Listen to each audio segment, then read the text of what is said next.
What's up, everybody? Welcome into Fantasy Fire and Ice, the NFL edition, brought to you by Sportstopia. I'm your host, Simon, joined as always by my co-hosts, Stu, aka Monotone Football.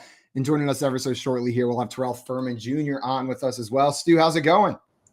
It's going well, man. I finally got a win in the win column on my main team. I got a lot of Jonathan Taylor, a lot of Cooper Kupp. Seeing him finally back in the starting lineup and not in the IR has been huge for me. So another week in the book. Super excited. We got a huge waiver wire today. Obviously, a lot of buys going on. So got a lot of good stuff to talk about. The most buys we've had yet this year, and it feels like the most injuries we've had yet this year over the weekend as well. It was a pretty brutal weekend for injuries. So I don't know about you. I don't know about everybody listening, but I go through and I look at all of my teams and the benches just say buy, out, buy. Where you're starting, just who you got to start. You're just putting the players in that you have to start. So I'm saying this is probably maybe not the most exciting waiver wire of the season yet, but one of, if not the most important, because these players have a very high chance of entering your starting lineup immediately with 6 teams on bye and all the injuries we're dealing with. Exactly. A lot of weeks we're talking about who can you stash, who can be that guy that maybe wins your league in a couple of weeks, right? But this week we're locked in on that guy that can just get you that 8-9 points, enough to just get you by into next week, right? And that's always an important distinction to make, because you want to shoot for the stars sometimes, but obviously if you've got 3 bye weeks, sometimes you just got to get shit done and start, that guy that's going to give you that nice 3 for 34 stat line. The classic tight end stat line, but we're taking it at all positions this week. Well, we will get into those names a little bit later here. We got a bunch to cover today. Like we mentioned, it's one of the biggest waiver wire weeks of the season thus far. We also had a Monday Night Football game last night that was fairly exciting. I love down to the wire single game island games because it feels like everybody's just in it together. You know what I mean? There's this communal feeling of watching that game down to the wire. We'll get into that ever so briefly. Before we do that, you guys see that QR code down on the screen right there. Week 6 is in the books, which means it's time to start getting ready for your Week 7 DFS lineups. If you scan that code right there, you can sign up for a 7-day test drive of the Fantasy Sports Logic's Contrarian Edge Optimizer for only $1. It's how we're helping come up with a lot of these stacks that we're giving you on the show. So check it out. Start getting your lineups in shape a little bit early here for Week 7. That being said, I think we jump right into this Monday Night Football game that took place last night, Stu. Cowboys ended up pulling away in a surprisingly bad game from Justin Herbert. I expected more from him, given how this Cowboys defense has looked the past couple weeks. Hasn't necessarily been the super strong unit we saw in the first 2 weeks of the year. How are you feeling about Justin Herbert and this Kellen Moore-led offense? Because it did seem like they struggled last night. Yeah, it's very interesting. I mean, I would say this is probably one of the few games where you can really put it on Justin Herbert for kind of losing this team the game. And I'm not trying to be too harsh right here. I'm a huge Justin Herbert fan in the long term. But yeah, this was a rough showing. There were a lot of opportunities, especially down the line, right, where he had guys open. There were opportunities to take the lead, and they just couldn't take advantage right there. So definitely something to keep an eye on looking forward. But in terms of fantasy, obviously, you're not going to be benching Justin Herbert unless you've got an absolutely spectacular team. I still think this is a guy that you can trust for the remainder of the season. But yeah, definitely a tough showing in prime time. And not a great showing. What's up, Terrell? Welcome. And we're talking a bit about Justin Herbert's struggles last night. Do you agree with Stu here that it's nothing to be concerned about for fantasy long term? Oh, well, yeah, I mean, I guess. Welcome. Hello, everybody. I guess you could say you don't need to be concerned for fantasy long term just because he's going to get the usage. But, I mean, if you're a Chargers fan, you're not happy. I wouldn't be happy if I'm a Chargers fan. I don't even think I'm 100%. I did I do something wrong? Did I say something bad, Keith? Is that why you had to put me back into the gulag? Like, is it bad to be critical of Justin Herbert? It feels like nobody's ever critical. Justin Herbert is the poster child. Like, we thought that Trevor Lawrence was the poster child. No, Justin Herbert is the poster child of it doesn't matter what happens. It's never his fault. Never. It's always Staley. It's always the receivers. It's always the defense. It's always everything else but Justin Herbert. So For fantasy, yeah, sure, he's fine. But as an NFL quarterback, there needs to be some conversations to be had because there were too many wide open throws that he missed. That if you were lost your matchup and you were starting Justin Herbert and you lost by like 5 points or something like that, you probably would have got it if he was a better quarterback. And then, Stu, that's kind of maybe not as harsh coming from you, but you did say this is a loss that's on the shoulders of Justin Herbert here, a rare loss that gets put on him. Yeah, but I mean, still, you can have that afforded to you. That kind of let's not put it all on him when you're one of the three most talented quarterbacks in the league, right? Is he really? It's Mahomes and Allen 1 and 2. How is it not Justin Herbert number 3? You mentioned Trevor Lawrence. Would you take Trevor Lawrence? I just want to know. I'm just curious how many playoff games Justin Herbert has won. It's not enough. I mean, I just would like to know the number. Like, what's the number of the amount of playoff games that Justin Herbert has won? Because it's obviously not enough. But then the people that you're going to argue would be higher than him, they're not there either, right? I mean, who else? Like Trevor Lawrence isn't some postseason guy. Jalen Hurts had one run after a monumental disaster in his first postseason appearance the year before. Obviously, we didn't see a great showing last night as well from Jalen Hurts either. I mean, this guy is extremely talented. He can make throws that no one else can make, and that's why we give him that leeway, right, when we're criticizing him. Because at the end of the day, this game was on him. And if you're a Chargers fan, you have the right to be pissed off. But at the end of the day, I still can't. I'm not going to go off the fact that I think this is one of the most talented quarterbacks in the league. And I wouldn't, for fantasy especially, be having any reservations. Dustin down here chirping in saying Trevor Lawrence is highly overrated. I know he just put an article out about that. I agree. I'm on the same page. Trevor Lawrence is definitely highly overrated, but I think that we can't sit here and say that Justin Herbert is not as well when we've seen the flashes and we've seen all the good. And all I'm saying is that for years, everybody has told me that Justin Herbert is going to be this fantasy MVP, and he's yet to be that. So I think he's a great quarterback for fantasy, yes. But am I putting him in the upper echelon of some other quarterbacks that I'm looking at? No, because it's just not always there. Like, he doesn't always make the right decision. He doesn't always make the throw. And there's a little bit more concern that you should have, but he's still going to be good for you for fantasy. Like, that's not that he has the volume and he has the arm talent. He's going to be good for fantasy, but without Mike Williams, his numbers have dropped, and we can't negate the fact that they dropped again in this game. Another game he did not have Mike Williams in the lineup. I tend to find myself more towards how Stu's viewing him, but I do not mind saying I need to see it in order to keep him up in that position where we've been elevating Justin Herbert to. John Luke stopping in here saying, "What's good, boys? What's up, JL? Welcome." And Justin Herbert is throwing the ball, but he's not throwing the ball to nobody. Mike Williams is out for the season. Keenan Allen retains that top wide receiver spot, but Joshua Palmer seems to be solidifying himself as the wide receiver 2 in this offense. Was the number 2 target yesterday. 7 targets, 4 receptions, 60 yards. Should have been 5 receptions with that beautiful one-handed behind the back catch that got called back due to, I think it was an illegal player downfield, if I'm not mistaken. But Palmer's looking pretty good so far. I'm going to have to eat socks or some other expression. He's looking better than I thought he would. Terrell, what are you thinking of Palmer? Is he trustable in your fantasy lineups week in, week out at this point? Yes, he is. And, I was one of the people that were higher on Palmer because he was vastly out snapping Quentin Johnston. He was out targeting Quentin Johnston, out receiving Quentin Johnston.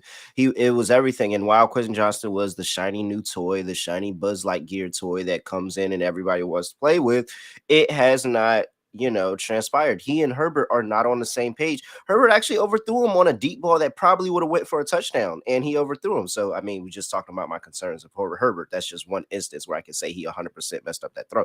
And so Quentin Johnston just is not there with Justin Herbert in this point.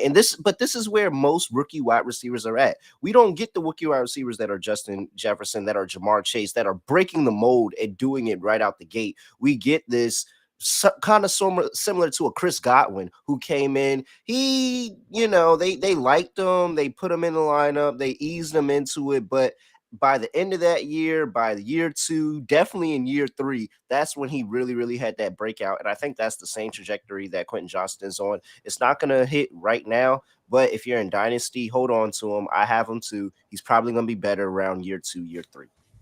He was one of those players that I was hoping we would see a second half breakout from this year, but he just wasn't even used in this game at all. And it seems like they're perfectly happy with Josh Palmer in that wide receiver 2 role. Stu, are you feeling equally optimistic about Palmer as a fantasy asset?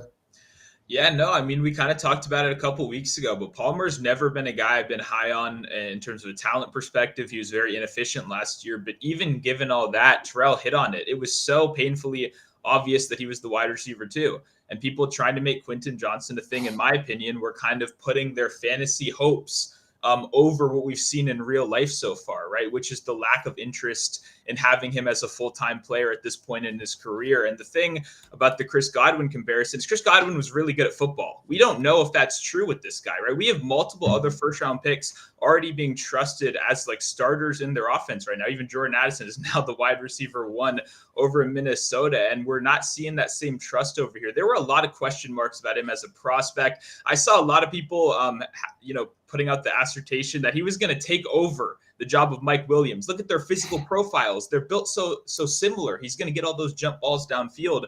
But when you look at his profile in college, arguably the number one concern about him was his ability to high point a football. Everything was a body catch, despite his massive frame. He wasn't using that size effectively. And I think people fall in love with the athletic tools, and they don't actually look at what's going on the football field, right? Which is Joshua Palmer having that role locked down. That was just reinforced in prime time. If you have Quentin Johnston, I would not be feeling too good about it for the rest of the year. And if you're looking for someone to buy, I think Joshua Palmer is definitely a pretty clear target because he doesn't have that name value. Nobody really considers this guy a great target. But if there's one thing we can all agree on Justin Herbert, he can support 2 fantasy relevant wide receivers. We've seen it back to back years with both Mike Williams and Keenan Allen. Absolutely. And I love what you said there, Stu. I think sometimes we do fall in love with the athletic profile. We see it time and time again because we see it work, right? We see a Josh Allen. I know this is a different position, but we see the athletic profile. Maybe he's raw, come in and turn into one of the greatest quarterbacks in the league. And then everybody rushes to draft Paxton Lynch or Christian Hackenberg. And we're left with just these tall, athletic nobodies.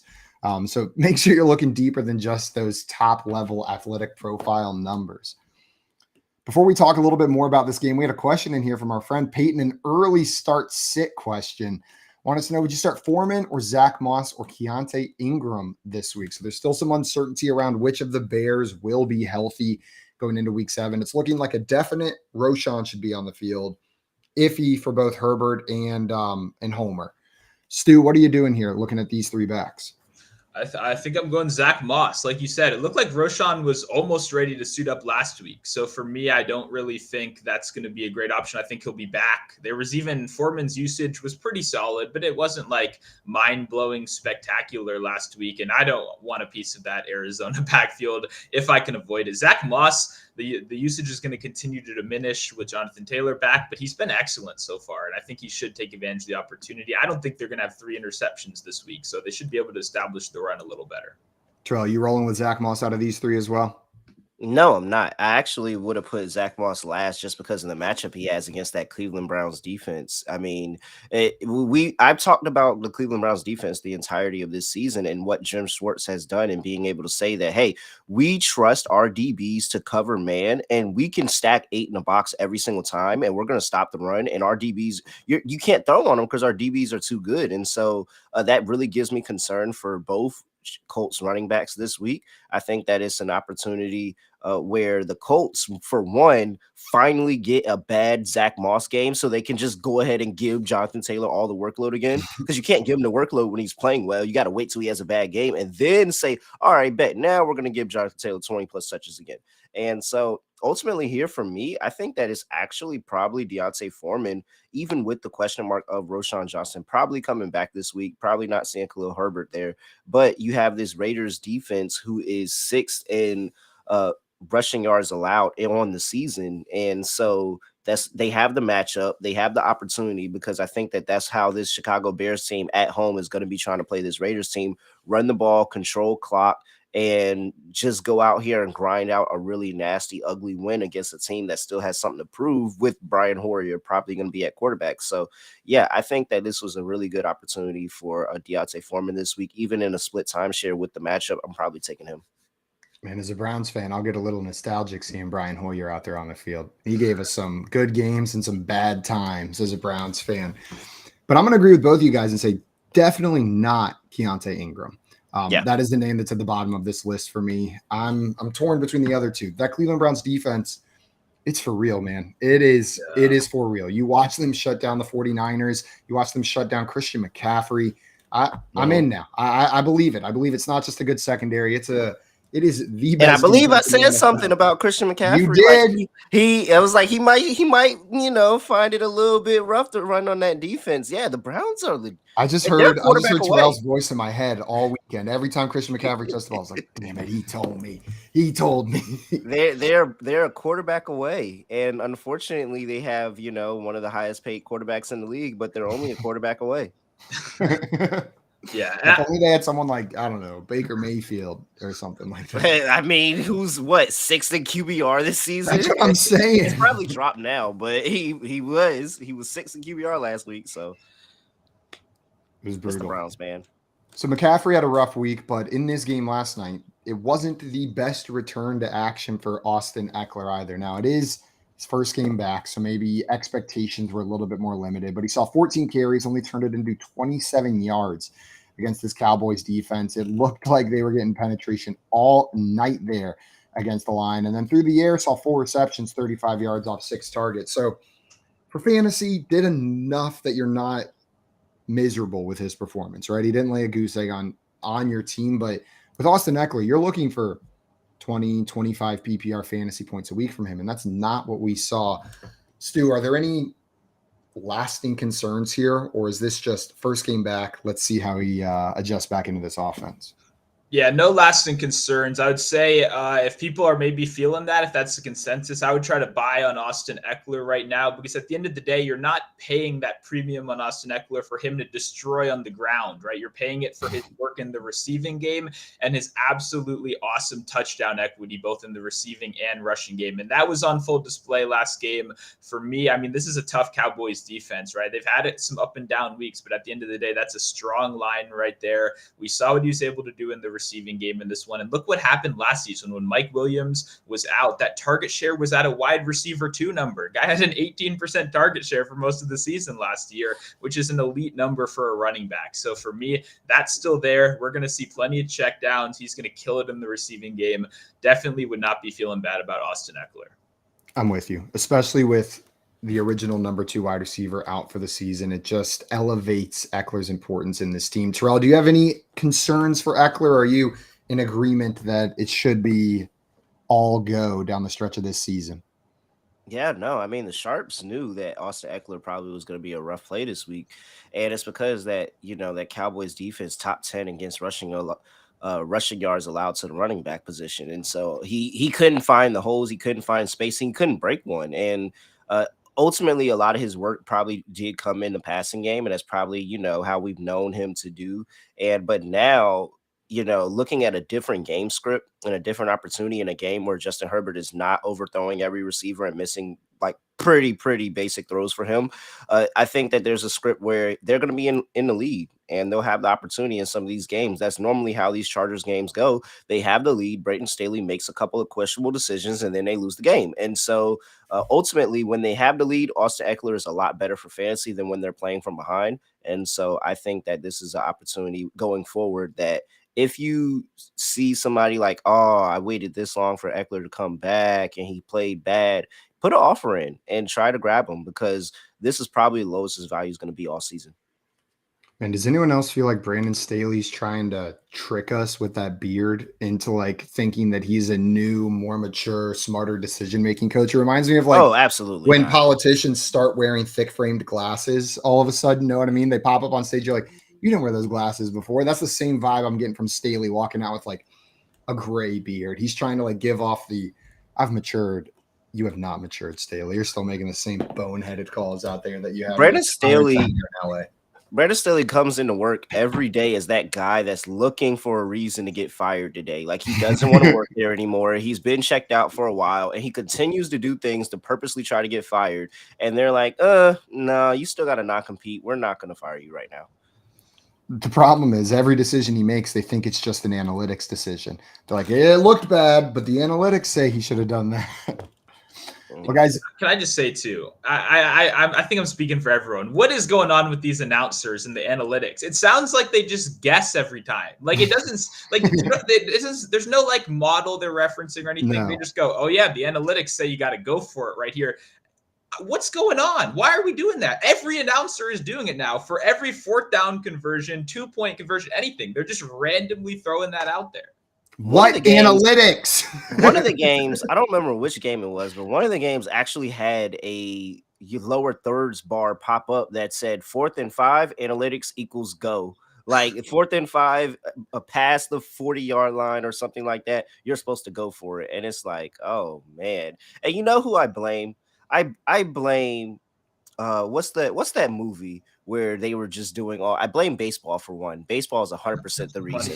It's all baseball's fault, and everybody trying to take stuff that happened in baseball. Moneyball, that's what it was. Moneyball, and it blamed Moneyball. Came over to the NFL. It's even in basketball with the freaking Dallas Mavericks and some analytics nerd that they hired as their president of basketball operations, and Luka doesn't even like him. Like, stop with the freaking analytics. Nobody cares. If I wanted to do nerd stuff and freaking learn math and go to school, then guess what? I would have continued to do school. I would have went to college. I would have got a degree. I would have got a master's. I would have got a PhD. I would have did all of that. There is no reason to put analytics into the sport. We do not care. Now, my take on analytics is a little less extreme than Terrell, but if you're gonna put analytics into my sport, I am a freaking nerd. Show me what you're doing. Let me see the numbers. Don't just put a diagram up there that says, like, the Amazon Prime one's my favorite, where it'll show all the different down distances and whether or not you should go for it. And sometimes it just always says go down the entire side. It'll be like, no matter what the situation here is. I'm like, show me the formula. I just want to see how you're doing this, man. Apparently, it's 100%. You have 100% chance of making the 4th down if you go for it. Doesn't matter what it's at. It could be 4th and 44, and analytics still says go. We're now calling Terrell Dr. Furman Jr. He is the anti-analytics doctor here on the show. Before we move into our waiver wires for the week, we had a question pop in here from our friend SNKY. And it's a pretty good one. Wanted to know, would you trade Austin Ekeler right now? So we just talked about maybe his disappointing game for Stephon Diggs, one of the top PPR wide receivers on the year so far. Terrell, what do you think of this trade? Doesn't make that trade. Analytics says don't make that trade. What does Terrell say? No, this is a tough one, man. It really depends on what your makeup is and what position you feel is stronger, because I think both of these guys still are going to finish around the tops of both positions. And I mean, I really just feel like this is going to be a situation where you make the trade and then you're going to have a bad week and you're going to look over and go look at Austin Ekeler and be like, oh, he had a good week. I shouldn't have done it. And ultimately, when it's all said and done, they both pretty much do what they need to do. So I think you really need to look at your team and say, hey, do I really need a stronger wide receiver or do I need a stronger running back? The fact that you're considering it, it's either you got the offer or you actually feel pretty solid at running back and you probably need a stronger receiver. So I say go for it, but it's really on that team makeup for me. What about you, Stu? You like this move?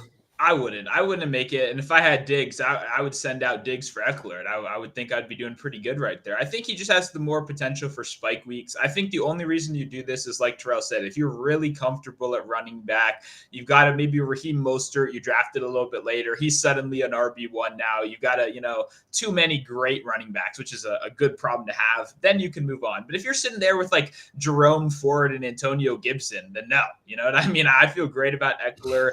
And we've seen Gabe Davis play awesome so far this year. We've seen the Bills offense play very poorly over the last 2 weeks. I don't know if that's a continuing trend. I just feel more comfortable overall with Ekeler. Man, these guys are both tier 1 players at their position. If you need help at either one, I don't mind grabbing either player, whichever side you need a little bit of help on. With that being said, I imagine there's a lot of teams out there that need a lot of help at every position, with 6 teams on bye going into week 7.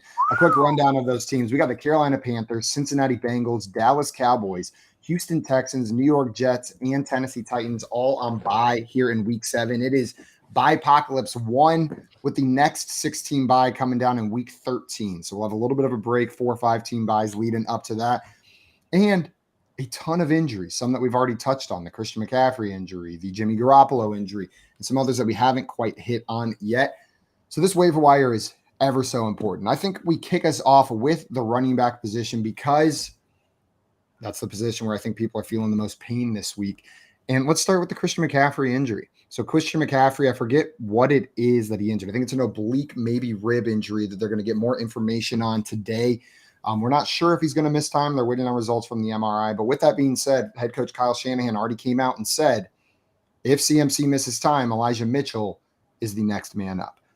We've seen him do it in the past, but there is another back sitting there in Jordan Mason, who they've shown that they do like going forward. Stu, when you're looking at these two backs, Elijah Mitchell, who we've seen be a back-end RB1, high-end RB2 in this exact role without Christian McCaffrey, or Jordan Mason, who's a little bit more unknown and definitely less rostered. What are you doing with the 49ers backfield? Yeah, I mean, I think the Elijah Mitchell health situation is obviously something to take note of. This is a guy that's been questionable, for the last 3-4 weeks. We haven't seen him suit up. That concerns me, obviously, especially when you're asking him to come back and fill that RB1 workload, right? Because we know this is a system with Shanahan that year after year, I know CMC has the recency bias. It's always been the next man up mentality in the Shanahan system. Whenever somebody went down, it was just creating an opportunity for someone else to step up. And we saw them continue their run-heavy game plan despite whatever running back was in there, right? So I still think we're going to see high volume. For me, Elijah Mitchell, the thing is he's going to be picked up in a majority of fantasy leagues, right? Elijah Mitchell is not as available on the waiver wire. So if Jordan Mason is out there, that's someone I'm very interested in taking, right? The talent should be there. This is a great rushing system. We've seen them constantly, like I said, run the ball in years past. Jeff Wilson, Raheem Mostert. It's funny that they're all on the Dolphins now, are all guys that stepped into these RB1 workloads and immediately produced. So I love Elijah Mitchell. I'm a big fan of him. I have been for a long time, but I would definitely be trying to get Jordan Mason. I want pieces of this rushing attack, no matter who's the starting running back. Yeah, and to your point, Elijah Mitchell in sleeper PPR one quarterback leagues currently rostered in 34%. We've got Jordan Mason only rostered in 4% of leagues. So while I may prefer Elijah Mitchell, there are questions around his health. Jordan Mason's on the waiver wire in every single but one of my leagues. That sneaky guy who picked him up a week early out there. So I'm probably going to be adding a lot more Jordan Mason this week. Terrell, are you breaking down this situation similarly to Stu? Yeah, it's clearly Elijah Mitchell for me. I have less concerns about Elijah Mitchell, and the fact that Kyle Shanahan, who Elijah Mitchell didn't even suit up last week, said that, hey, if CMC can't go, that's who it is. Like, he made a point to make it known that that's going to be our guy. Don't think that just because he wasn't out there last week that it's going to be the Jordan Mason show and we're going to see some Tyrion Price or whatever. No, it's going to be Elijah Mitchell. He's going to be our bell cow back. We've seen him do it before. We've given him this workload before, and we think that he can exceed it. And so the thing for Jordan Mason is really just looking at the matchup and how do I see this game script going for this 49ers team, because they've kind of shown him in the past couple of weeks with 2 touchdowns that they're willing to use him in goal line situations. They're willing to use him in late, especially when they are up big, like against that Cowboys game. He got a late garbage time touchdown against the Cowboys game by just running the ball, being physical, doing as much with the opportunity as he has. And so that's one of the things that a lot of fantasy players don't look at. Like, some of these players are going to maximize the opportunity that they get. And Jordan Mason is a person that if you're in a deeper league, if you're in, one of these crazy start a million players type leagues and you want to play a Jordan Mason, that's the angle you're looking for. Is this a game where they can potentially be up big and we can get a garbage time touchdown from Jordan Mason, or we can get some garbage time usage from Jordan Mason? Because like you said, Stu, this offense is going to be predicated on the running back, and it's not just going to be one. Yeah. Can I ask a quick question right here? I'm curious what both of you guys think on if we could just have a guess right now on how many carries, if CMC's out, right, how many carries Elijah Mitchell would have versus Jordan Mason. I'm very curious what you guys think about that. Ooh, that is interesting. I definitely think Elijah Mitchell gets the bulk of the carries there, probably in the I think 15-5, 15-5, 15-6, something like that. Like, Mason's not going to get that many opportunities in a regular competitive game. They get in Minnesota, on Monday Night Football coming up. So I think that game is going to be a little bit more competitive, especially in prime time. And so I don't think that Mason's going to get that many touches in there. But in games where it's 100% and you're locked into a blowout, then I think Mason will probably, get in the double-digit touches in just garbage time situations. Yeah, we've seen them trust him before. My only concern is that they run the ball less without Christian McCaffrey in there, but we've seen this team trust Elijah Mitchell with upwards of 20 carries before. So that concern is really, really mitigated just because we've got more evidence than we usually do in situations like this. And Elijah Mitchell is just one of those guys. I feel like when a player comes off the waiver wire and helps me win a league, or just like it feels like this secret find, you get that RB1, they have a special place in my brain forever. And Elijah Mitchell is one of those guys. Ryan in here, before we move on to the next players, wanted to know how much fab are you throwing on Mason Mitchell? And this, for me, is highly subjective, or it really depends on your situation, because this is going to be a rental. Christian McCaffrey is not expected to miss a ton of time. If you need a win, if you're 1-5, if you're 0-6, I'd spend quite a bit more on Mitchell. I'd be willing to pay for that 1 week rental. Otherwise, this is a 10% of fab kind of thing for me, where you just try to grab Mitchell and get a week out of him. What about you guys? Yeah, I don't know how you could, there's too many unknowns to go super hard, in my opinion. Like, we don't even know. CMC could theoretically still He might not miss. Yeah. Yeah, which then obviously you'd feel terrible in that situation. So you got to do it, like you said, if you're really struggling at running back. But I probably wouldn't go over like 20-25%. But the good news is, even if you do kind of whiff this week, Elijah Mitchell is still going to be a handcuff all season long, right? So he'll still kind of give you that season-long backup option. Yeah, you can hold on to him there. Dustin, Analytics says that you should spend 50% of your fab on Elijah Mitchell. I mean, we have to do it at 2:59 a.m. right before the waiver wire runs. Yeah. Otherwise, analytics say don't do it. Dustin, 60% of the time, it works. Every time. Yeah. Oh yeah. Now we're incorporating drops into the show. This is how you elevate a show right there. Great job, Keith. Great job there. Stay tuned to find out what other drops we get surprised with before the end here. Dustin says, don't sleep on TDP. 6 carries against Dallas. And the most important part, it's his birthday on Monday. You guys buying the birthday narrative? I'm sold. I am sold. I'm 100% sold. Yeah, I'm 100% sold on that. I mean, I'm a sucker for a good birthday game. Does he know me? Does he watch my other show? A child-born game and a revenge game. You give me any of those 3 and I'm in. Like, if they had a baby born within the last week, it's their birthday that day, or they're playing against their team from the previous season, I'm in, baby. Maybe it's not good analysis, but analytics. I'd rather bet on TDP to have 0 total yards than anything else. That would be my prediction for the game. That's probably the smarter play. Let's talk about a couple more backs out here. We can touch on this guy briefly because I feel like we've talked about him a couple weeks in a row now, and he's rostered in most leagues. But Roshon Johnson, 60% roster, did not play in week 6. We talked about the Bears running backs being a bit banged up. Terrell, is Roshon Johnson still your top ad of the Chicago Bears, or is there a different back that you're prioritizing?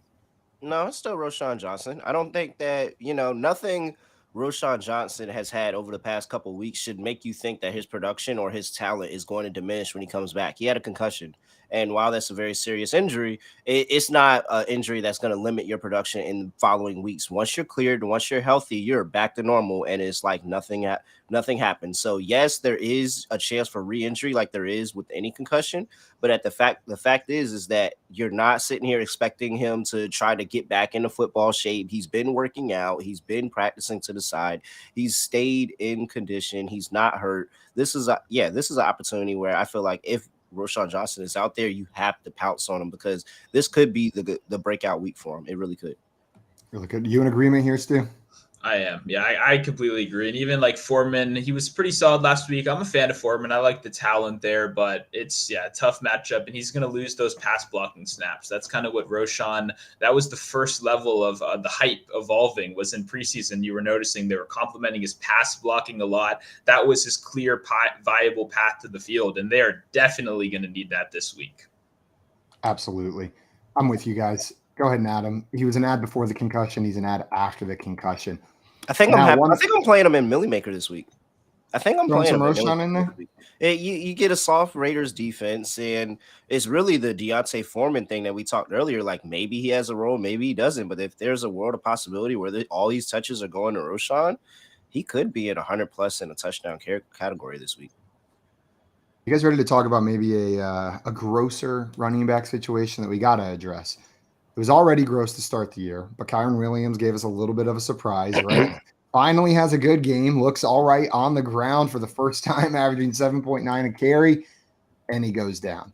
Ronnie Rivers also goes down. So now we're looking at a player in Zach Evans who has 1 PPR fantasy point, has played 6 offensive snaps through the first 6 weeks of the season, yet he's one of the top waiver wire ads of the season so far. Terrell, I know you're just dying to talk down there with all you've had to say about Kyrien Williams. How are you feeling about Zach Evans stepping into this Rams role? I will not be surprised if Zach Evans has a game and Kyrien Williams comes back healthy and they're like, I think we want to give Zach Evans more work. I think we want to see more of him. It's literally the path cycle of Rams running backs. They get injured. One other running back comes in and has a good game. And then they're like, I think this guy is better, actually. Let's keep going with this guy. And then they keep rotating him in and rotating him out and rotating him in and rotating him out. And how do you deal with the stress? Like, just as a fantasy player, I don't want to be stressed with the decisions of the team. I don't know how, okay, maybe Kyrien Williams comes back and he gets his job. There's a world of possibility that they just decide that whatever, like they do anything. It's just how Sean McVay has treated the running back position, and it seems like he doesn't care. And we're going to get production out of whoever we put out there. And very good on them for finding different ways to get different boom weeks from different running backs. But man, that is just, I'm not starting him. I'm not taking the chance. I don't want to take a chance with any Rams running back. There's 31 other teams. I will take my chance there somewhere else. And to Terrell's point, while Zach Evans is currently the only healthy running back on the Rams roster, they are expected to elevate Royce Freeman from the practice squad ahead of this next game. So you could get the immediate spoiler of Royce Freeman coming in and stealing those carries from the rookie. Stu, how are you feeling about this situation? It does feel messier than most.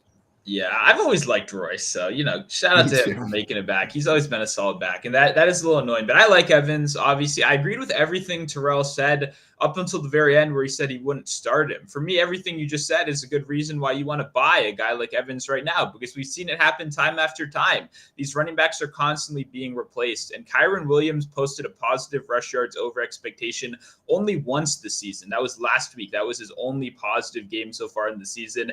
It's not like you're asking for some amazing running back to come in and fill the production that's already been there. It's been very average production so far, which does, in my opinion, lead to a path for Evans possibly taking over a bigger role in the long term, right? The question is obviously talent. He's an unknown. We don't know. He carried an every down workload in the SEC last year, so it's not like he's coming out of the, Division II or anything like that. So I see some reason to be optimistic. There should be some volume. This is not a team that wants to run too much. They're a pass-first team, right? They're only asking their running back to do the bare minimum. And Kyrien Williams was producing RB1 weeks, doing the bare minimum, posting negative rush yards over expectation week in and week out. So if he could do it, I don't see any reason why a guy like Evans couldn't, unless obviously he's god-awful, and that's the risk you're going to have to take. God-awful risk. Find out if he's god-awful in real time in week 7 on your roster. Zach Evans. Now, for real, this is one of the players that I am prioritizing on the waiver wire this week, and it's just opportunity. We're looking at it. He's currently the only healthy running back, and we're looking at a practice squad elevated Royce Freeman as his competition. If you're in a bye situation, if you're in an injury situation, if you're relying on Kyrien Williams or Christian McCaffrey, I think this is a player you can prioritize picking up and at least get one good start out of, or at least get the volume for a potential of one good start out of. We'll see what he turns it into. Yeah, and I'll just say we don't know if he's good or not, but we can pretty comfortably say that Kyrien Williams isn't that good from the NFL data he's put up already. Maybe that's being a little harsh. Maybe he's jumping to conclusions. But, I mean, it's not like you're asking anything crazy here. And people were ranking Kyrien Williams crazy high because of that red zone, obviously, offense, those opportunities. That should theoretically still be here for the rookie as well. So I'm just saying, I know it's ugly. I know we've never seen the guy before. But if another replacement level running back was putting up RB1 numbers, I see an opportunity for him too, and that's not something that comes around very often. So I'm gonna be prioritizing him as well this week. I would pick him up. Analytics says that I should spend 50% of fab on him, and Oh, Keith, I let it there for you, man. I thought you were gonna give me another one. I let the He's pause there sleeping. for you. Yeah, man. Keith is sleeping behind the wheel right now. Either way, here's the thing. I just don't know if I Keith is stupid. And so there's no way that I don't think I'm willing to start him. Like, I would much rather start Roshon Johnson this week opposed to Zach Evans. And I think I pick him up and just maybe that this is a boom week and that he is an option going forward, but just this upcoming, I don't know, man. I'm just not sold on this Rams backfield just overall. Like, it just seems like there's one way they want to go with the football, and that's Cooper Kupp and maybe Puka Nacua, but majority Cooper Kupp. I'm going to name a couple of the running backs here. Let me know if any of these names jump out at you as guys that you want to prioritize this week. Kareem Hunt, Craig Reynolds. Yes. Oh, we got stopped early. Stop. Who is it, Terrell? Stop right there. Stop right there. Because who was it? Who was it? Was it Stu? Was it you? Was it Steezy? Who was it that I said Kareem Hunt? Kareem Hunt is the running back in the roster. And they gave him the start. They gave him the start. And they gave him the touches. Oh man. Seeing Kareem Hunt You in said a it Browns early. jersey. You were like that. You said Jerome Ford had that 60-something yard run that made everybody think he was a good running back. I remember that. And you just hyping up Kareem Hunt. But yeah, it took a couple weeks. How many times do you see running backs go to a second team and still be good? And still be good. He was good at the Chiefs, and then he went to the Browns, and he was still good. And then he left, and he came back, and he was. You never see running backs go to second places and consistently be good. But Kareem Hunt does it, and it's because the talent is there. And oh man, I mean, the side chick of Kareem Hunt, and just coming back and being able to really, really trust in the family oriented aspect that we have going on in the Browns organization right now. It was no hard feelings. We still like you, Kareem. And man, he got in the end zone. I loved it. I was all over it. I loved it.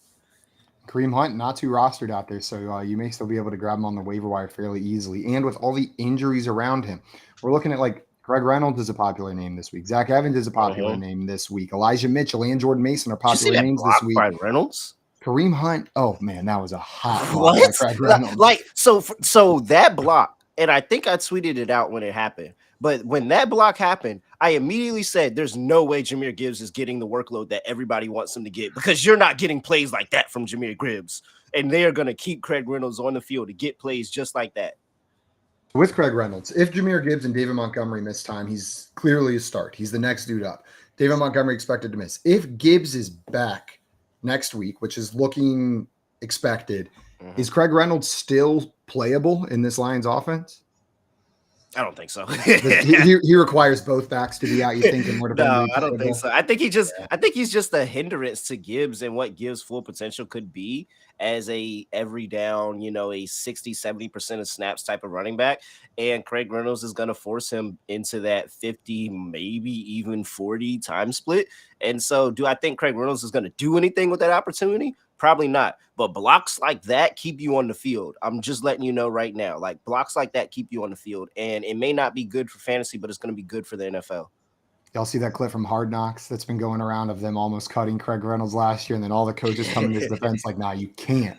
The Lions trust this guy. He is the Lions, and that block is exactly what they were talking about, man. Yeah, I was coming in to say the same exact thing. These guys love him, right? And you're going out there, that earns you those snaps that are so important, right? He's going to be out there on the field. For me, the problem is, like you guys kind of touched on, it's not going to lead to fantasy points unless he gets in the end zone, to be completely honest. So if Gibbs is out there, it's going to be tough to start Reynolds. But to be honest, I don't hate, with all the injuries going on, I still think you can pick him up. I still think with how many running backs are available, you shouldn't theoretically have to spend too much, considering it's looking like Gibbs is trending to play. So I don't hate rostering him if you're on a deeper team or you have some roster space available. But yeah, probably not going to immediately lead to fantasy points, unfortunately. Alex in here has a question for us. Says, how do you guys push through being 1-5? Third-year plan, and each week some random player on my opponent has a crazy boom game. Should I give up at this point? This is my favorite part. PPR. The PPR Alex, point. You putting that on there means you're not giving up, my friend. I know it. You're looking for real advice. Stu, Look, I'll turn him into let's turn him into a degenerate real quick. Hedge out what I do when I know that my team has the worst luck, bet on the other team and at least win some money. Bet on the other team props on a touchdown or anything, at least win some money. I fairly confident in my 1-5 teams. Like I just betting on the other team, I get the solace of knowing that while they might have beaten me in fantasy, that my bankroll has just increased because all I had to do was do zero handicap, but just fade my fantasy team every single week. Stu, what are you telling Alex if they come to you and they say, "Man, I'm just ready to give up on this season. I'm 1-5, keep getting hit by the crazy boom games, PPR." Maybe you need to pivot to another career, maybe comedy writing, because that adding PPR at the end of that question is hilarious. That's amazing work right there. I can't tell if it's a joke or not. Still, well, why would we need to know if it's a PPR league? You didn't ask. You didn't tell us anything. This is just a broad question right here. I don't know, but in terms of advice, whenever my teams are looking real rough, I think you got to go for a shakeup. If you're in an active league, if people are willing to trade, sometimes you got to take an L on a trade, right? Because you're 1-5, people aren't going to be letting you have all their good players. Sometimes you got to buy low on a guy that you like, or if you don't trust your analysis, someone that you follow, that you respect, go for those buy lows and try to shake up that team because something isn't working right now. And that when my team's 1-5, I can't just sit there and stare at those same guys giving me those same 8 points a week. So you gotta go on that waiver wire, hope you get a boom candidate, and then you got to go out there and make some trades. Load up your bench with high upside players over the back half of the season and ones that you're going to find out about quickly, whether it's going to pay off or not. So you can cycle through these guys and make some big boy trades. Look at the stars on your roster. Is there anybody injured? Consider trading your best player. Like, to be honest, consider trading your best player. I mean, at this point, you're 1-5. You got nothing to lose. And that player, clearly your best player ain't doing nothing for you because you're 1-5. And so consider trading that person and getting a haul and completely revamping that team and giving yourself a fighting chance because what you're doing isn't working. And what's the definition of insanity? You don't need great running backs to win in fantasy football. So if you've got a superstar one, you don't need great wide receivers. You just need a great team. I've got plenty of leagues where I'm sitting at 5-1, 4-2, and my starting running backs are Gus Edwards and Antonio Gibson right now, right? Like you can put together a team around it. So I'm with you, Terrell. Don't be afraid to make that roster look a little ugly if it means shaking it up and getting some stars elsewhere in that team. Honestly, great question though, Alex, because I know a lot of people are facing that at this point of year. And we start seeing people fall off. But you know how many times I've watched a 1-5 team or an 0-6 team sneak into the playoffs at the last spot and then take home the title? Like, don't give up, man, because it's going to feel extra good if you're able to get it done. All right, well, let's hit on some of these wide receivers before we jump out of here. A lot of the names look familiar as they have previous weeks. We're talking Curtis Samuel, Kendrick Bourne, some of the rookies like Rashee Rice, Josh Downs. We did finally see a boom from Jameson Williams. He didn't do much, but he did have a big touchdown in that game. That's the name I'm interested to hear where you guys stand on. Are you prioritizing Jameson Williams over some of these maybe more established in the season receivers because of the upside he presents? It's an interesting question. I'm not, to be completely honest. I have a lot of Jameson Williams in best ball, and that's exactly where I want him to be because I don't want to have to pick which week he's going to get 11 points in and which week he's going to get 0 points in. And there's going to be more zeros than anything because as we've kind of hinted on in past weeks, it's a lot of gadget usage so far. It's a lot of downfield usage so far, and that's it. We're not getting those opportunities to stack up those PPR points. He doesn't have a role. He's not even the wide receiver 3 on this team. He's the borderline wide receiver 4 that is solely living on deep balls, right? So the hope is obviously as he gets healthier and healthier, he gets more acclimated to the offense, he gets more involved. But to me, that's not something we're going to see in the next couple weeks. That's a very end of season move. So I think if you're sitting in a good spot in your leagues, maybe that's someone you go to. But if you need immediate production, I would not be spending a lot of fab on a guy like Jameson Williams this week.